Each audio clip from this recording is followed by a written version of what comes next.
In this episode, we've all kinds of stuff lined up for you. Some boaty stuff, some vintage car racing, and a nasty accident at the marina.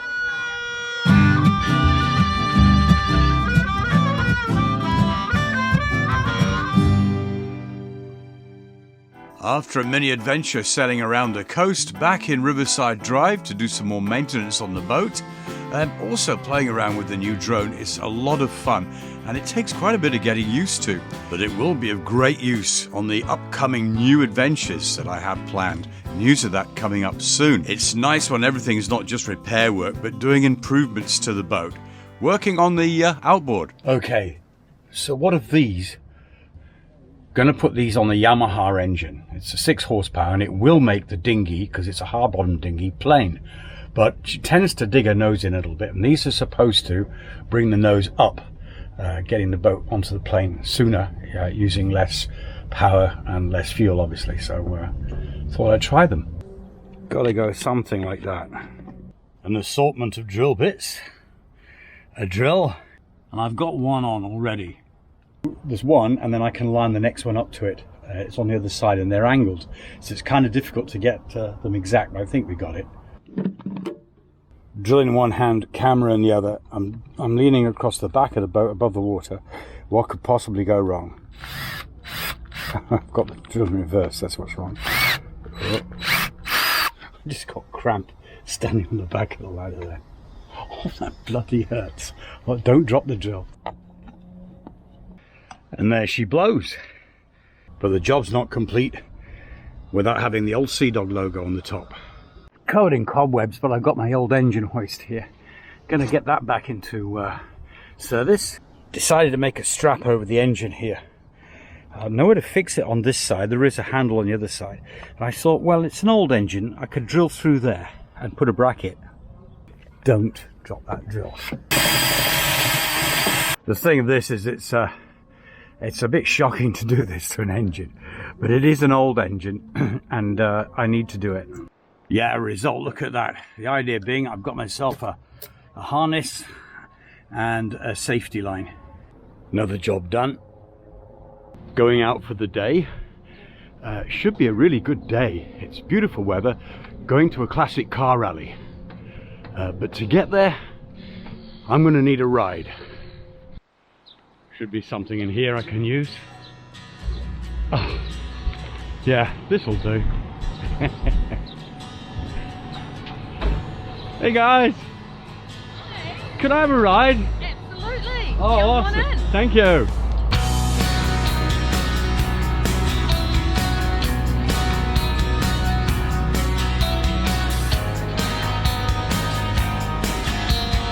My friends Selena, Andrew and their son Chris picked me up in their 1959 Cadillac, took me for the day out, stopped at this wonderful place. It was a fortified store built by early settlers back in the day. A lot of cool history, but that's not what we were here for. So after a feed of fish and chips, it was back to the car and on our way.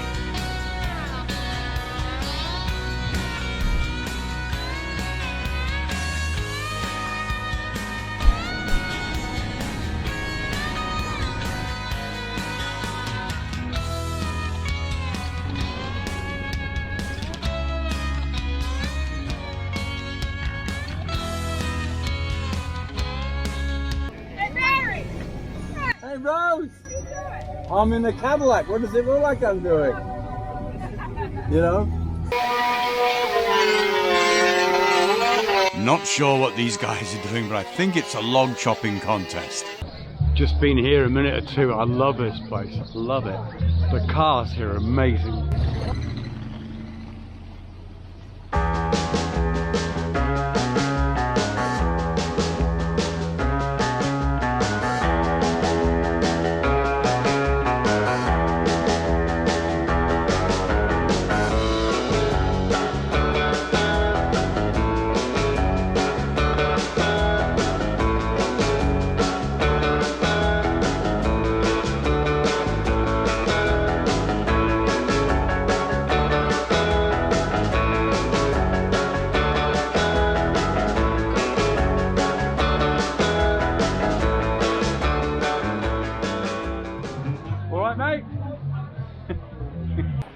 Now this is more me.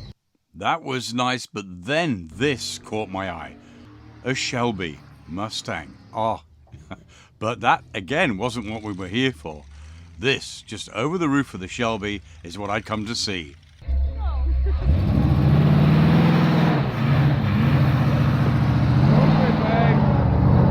Classic car drag racing.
Outstanding. This is what the Kiwis do best. This kind of thing. It is damn awesome. This is just brilliant.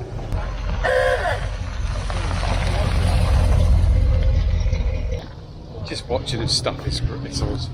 Just look. Huh. Hillman Imp. That's a British piece of shit. Well, you want to buy it? No, I'm British. My father's father had one of these. I knew somewhere I had a photograph of that car, and there it is. You can just see it in the background, same color and everything as my father, his father, and his stepmother, and his sister. In the days when people used to wear shirt and ties and eat cucumber sandwiches when they go on holiday. Of course, it didn't have mag wheels on it, though. You don't see many of those anymore. Thanks to Andrew and Selena for the great day out. It all too soon came to an end, and it was time to get back in the Cadillac and go home.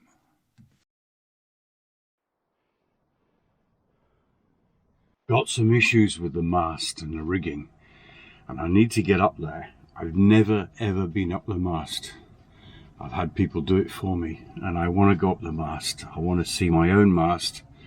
And inspect it and do some work up there. Growing up as a child, I used to have reoccurring nightmares about falling to my death, which left me with a fear of heights. I kind of largely got past that, but still going up a mast is not something I do happily. Thought I'd try this out. I know it looks a bit silly, but I just wanted to feel what it felt like just to sit in it. And then my friend Rick needed some help to leave. He was laughing at me dangling from my mast, so I helped him leave. And then there's the story of the exploding barbecue. This is how we got a new barbecue. We had Mike here set fire to the old one and nearly burned the place down. And it seemed to work. We got a new barbecue out of them. You can all thank me afterwards. Yeah, we'll thank you later, Mike. Cheers, mate.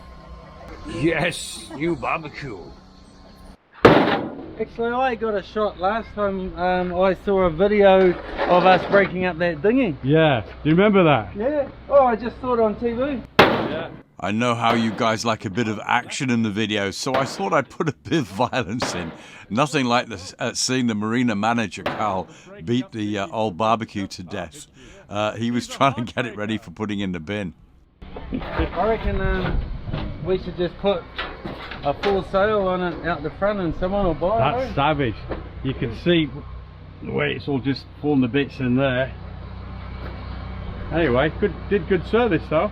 Yeah, and it's had a good life. It's been through a lot of parties, eh? A good life in one bad day. Yeah. Meanwhile, back on the boat, some more serious work to be done was trying to work out how much, if any, of the standing rigging I needed to change.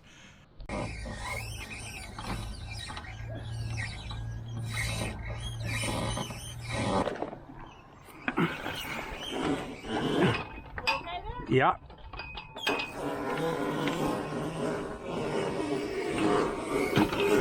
So it came to pass that I had to climb my mast. Time to conquer those childhood fears of height. I'd never ever done this before.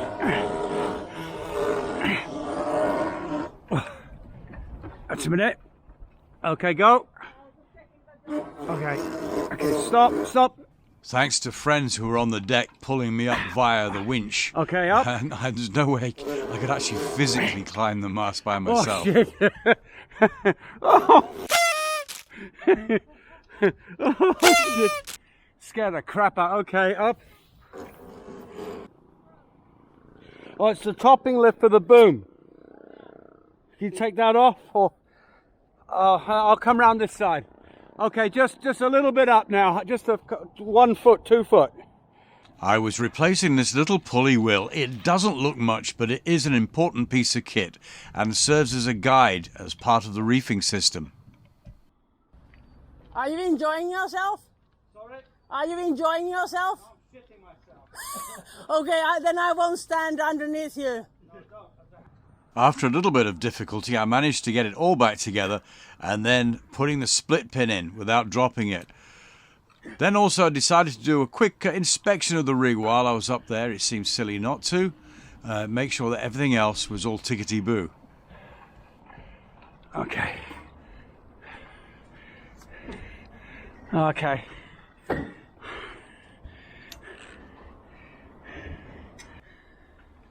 I feel like a proper rigger. Okay.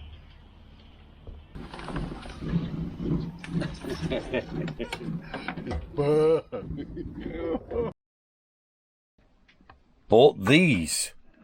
And I haven't got any on board. My next door neighbour, Johanna, recommended I buy this type. They're smoke alarms, and supposedly they last for 10 years without having to change the battery. Looks like they've got a sticky back to them. Yeah, I'll have to read the instructions, but yes, I don't have smoke alarms in the boat. If there was a fire from the back, I'd like to know about it at the front of the boat. The reason I'm putting these in is because of a serious incident that happened in the marina just before this section was filmed. A friend of mine's boat caught fire, and him and his wife were trapped inside the boat. Fire on a boat is a sailor's worst nightmare. At sea, you have nowhere to run. Fortunately, this happened in a marina with lots of people around to lend a hand, and that's exactly what happened. I talked at length with the person involved. He's allowed me to use his image and tell the story here as a lesson to what can happen if things go bad, and just how important it is to have fire prevention systems on your boat. I was down below and I heard somebody shouting, "Fire, fire, fire."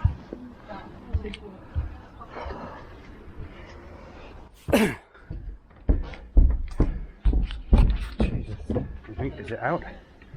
Yeah, I think so. Is he okay? He burned himself. Yeah, burn his hand. But now, first water, 20 minutes at least. Holy crap, there's still smoke coming out. I got no heat back here, man. Okay. Yeah, no heat back here. Not even, there's a vent that goes into the engine room, looks like. I got no heat coming out of it. So is that smoke from the dust, from the stuff coming out, or is that actually smoke? No. It's actually smoke. Actually smoke. Little flames. Yeah, really? Yeah. But we got The white plastic? That's what lit. I'm thinking that's what lit it, that's what it is. This is a lesson to teach other people about boats and fire. I'm not doing it for glory's sake. Alright. I did bring this side, but I can't remember where we go.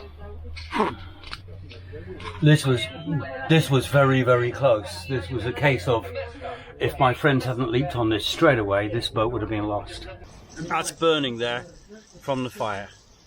We've got the label on this side, yeah. Well, it's barely legible. Methylated spirits. But that's got nasty. And of course you've got fumes as well. I don't know exactly what happened, but that got burnt. Well, it was poured onto the Yeah. he was trying to pour this into the burner. The burner was off because it was empty, but it was hot. Ah, and then melted lit and boom. and then went back Whoa, up. careful. Is That's that just water. It's just water now. Okay. There's a little bit left. Oh, okay.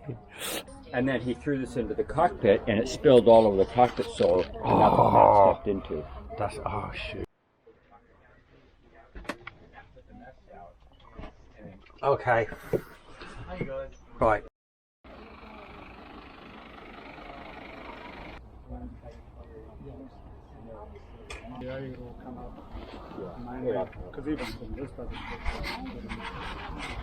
But we couldn't. They are getting you some medicine, Ray. They are taking care of your medicines for the night and everything. Just morphine and stuff.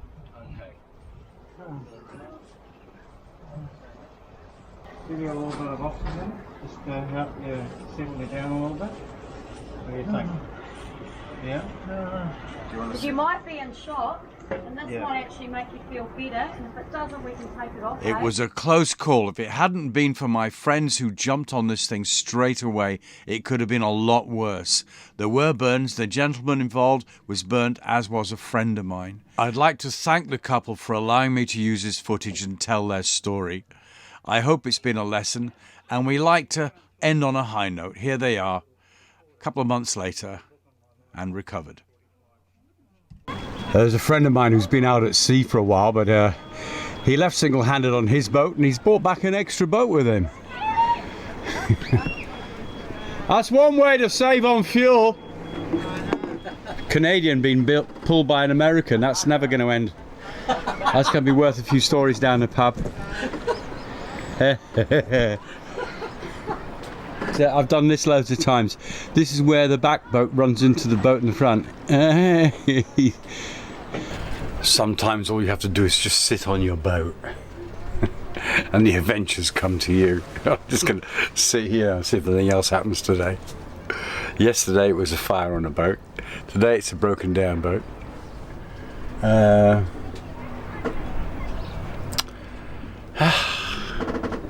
Keep my camera ready, that's the secret.